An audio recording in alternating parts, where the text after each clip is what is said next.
So aside from Fnatic, you've raised it there. We've got a bit of a split here. So Gio, why all of a sudden are you become Judas Gio? You're just turning on Optic right before they have a chance. Judas? What the hell?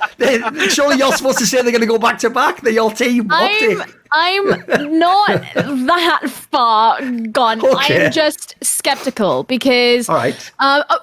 we have to remember Optic did not win NA this stage. True. They came second, right? So we've already had Optic sort of like falling. And I need to add the asterisk. Yes, there was COVID involved, right? And you don't know how much of an impact that's had, right? But there has still been this sort of like slight trip before we've even like got to the event, which I think is just something that you have to kind of consider. And yeah, they actually didn't come first in NA last time either, so maybe it just doesn't matter at all. But I just feel like when I look at teams like Fnatic and the way I just spoke about them with such reverence, and even Paper Rex is like, even though they are playing in very different ways to each other, they both of those teams feel like they are playing the absolute best way that you can approach that playstyle right now.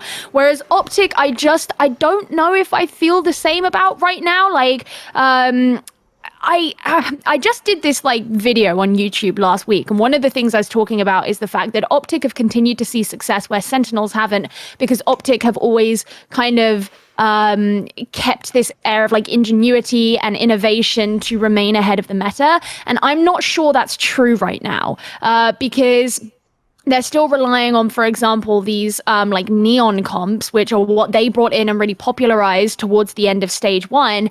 And I'm just not convinced that that's still the best way to play, or like the most optimal way to play, or really the way that's going to not be able to be outdone by the best international teams. They may be good enough at it to make up for it in their own region, but when you're coming together with the best teams from every other meta and every other playstyle in the world right now, and you've been playing this playstyle, you know, for the last few months, and people know, not only do people know how you do it, but they can also see where the flaws are. Like, one of the biggest flaws of the Neon comp when they first played it against version 1 was that it was amazing on attack and arse on defense, right? That still remains true. It's still true. So like, these flaws have been kind of broadcast to the world, and unless Optic like bring out something new, I just can't confidently say that they are going to be able to keep that stuff on top of everybody else right now.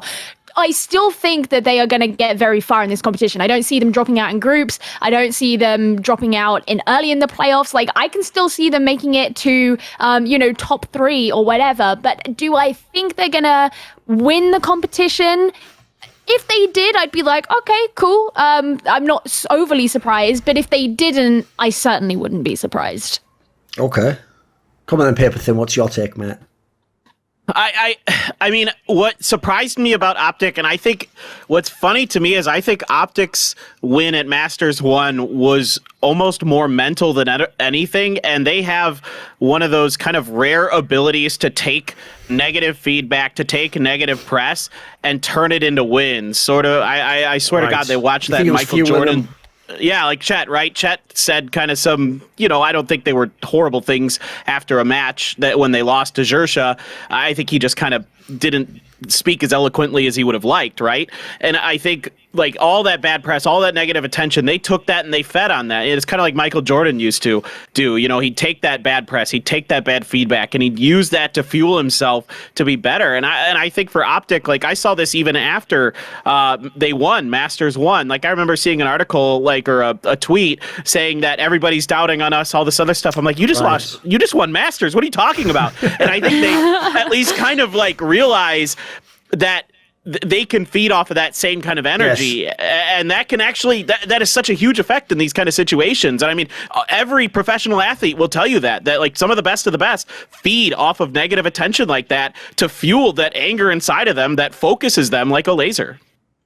Yeah, for sure. I mean, there's even a logic to it if you think psychologically, because basically the premise goes like this. It's actually the premise, if people don't understand of if you can't get this mentality in your head, don't ever try combat sports because you're going to be wrecked.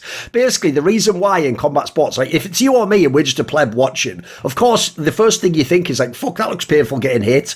That's the whole premise. They don't think about that. They're willing to take the punch to give a punch, right? So like the problem is, like, unless you can do that, like, it's really fucking dangerous. So in this scenario, yeah, exactly. You have to have that mentality. You have to basically be willing to fucking just ignore the damage that's being done to you. That's not as easy mentally, but I got the same vibe, because what's funny is, even though they themselves, with the initial check comments, got embroiled in like drama that they were like probably a bit annoyed by, they themselves do it. If you ever look at interviews, they're always the ones who were like cheesed at, like, oh, some analysts said this about us, or can you believe bloody fans don't rate us in this way? That can sound petty, but I agree, Paper Thin. Like, what they're doing is trying to find new reasons to keep themselves motivated, because in theory you could go the other way, right? You could be like, well, we just won, we're number one, like, you know, rest on our laurels, like, let's see until someone takes it from us or something. Like, I like that angle though. Like, they're trying to keep themselves engaged with it and give themselves some other bullshit reason to do it. It's true. I think Optic as well, like, the win that they got in Reykjavik was sort of like, you know, they crossed the line on a hubcap, right? Like the last two of the three games they played, or maps that they played, were in overtime, right? So it was like they fought for that victory. And 3-0 makes it look like it was a blowout. It was not a blowout. It really wasn't. And so, you know, I don't think that necessarily says anything bad about them. I think it's really impressive, and it actually, you know, sort of corroborates the argument of the two of you about like it being very much a mental thing. And I think Optic are good at that, because they wouldn't have been able to remain consistent with their results, you know, barring champs as a sort of exception there, over the last best part of a year, if not. But it just does make me wonder when you look at, I mean, their opponent from that finals was Loud. Loud in Brazil haven't dropped a single map in this stage, right? So it's like, they've gone away, and Optic have still come out of their domestic season or domestic stage succeeding and doing really well. But like the people they were playing against, it almost feels like the jump they've made from last event to this event has been more substantial. And I think that's where a lot of kind of my fear comes in. Now, whether that is, you know, did they need to make that more substantial jump to meet Optic's level, and Optic were already up here and they only needed to be consistent and make a tiny jump? Like, maybe that is the case, or maybe it is that those teams have now superseded where Optic is, and that's what I'm sort of kind of waiting to find out. I do think Optic will make it out of the group stage, even though they are in the arguably hardest group. I think that Optic and Loud are probably going to be the two teams to make it out of Group A. So I do see them getting to playoffs, but I think that they are really going to be pushed in this event. Want to see more cool, funny, interesting clips based on topics from my content? Well, subscribe to this channel then, or, you know, be a pleb and don't.